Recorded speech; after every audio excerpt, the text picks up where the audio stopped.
ಉಳ್ಳಾಲ ತಾಲೂಕು ಮುನ್ನೂರು ಗ್ರಾಮದ ರಾಣಿಪುರ ಮೈದಾನದ ಬಳಿ ಸಾರ್ವಜನಿಕ ಸ್ಥಳದಲ್ಲಿ ಡ್ರಗ್ ಪೆಡ್ಲಿಂಗ್ನಲ್ಲಿ ತೊಡಗಿಕೊಂಡಿದ್ದ ವ್ಯಕ್ತಿಯನ್ನ ಉಳ್ಳಾಲ ಪೊಲೀಸರು ಬಂಧಿಸಿ 65,000 ರೂಪಾಯಿ ಮೌಲ್ಯದ 13 ಗ್ರಾಂ ತೂಕದ ಎಂಡಿಎಂಎ ಮತ್ತು 2,000 ರೂಪಾಯಿ ನಗದು, ಒಂದು ಮೊಬೈಲ್ ಫೋನ್, ತೂಕ ಮಾಪನ ಮತ್ತು ಇತರ ಸೊತ್ತುಗಳನ್ನು ವಶಪಡಿಸಿಕೊಂಡಿದ್ದಾರೆ.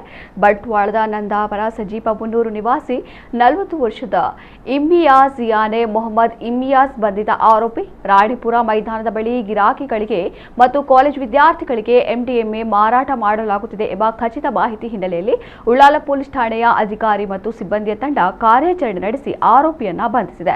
ಆರೋಪಿಯ ವಿರುದ್ಧ ಎನ್ಡಿಪಿಎಸ್ ಕಾಯ್ದೆಯಡಿ ಪ್ರಕರಣ ದಾಖಲಿಸಿ ತನಿಖೆ ಕೈಗೊಳ್ಳಲಾಗಿದೆ.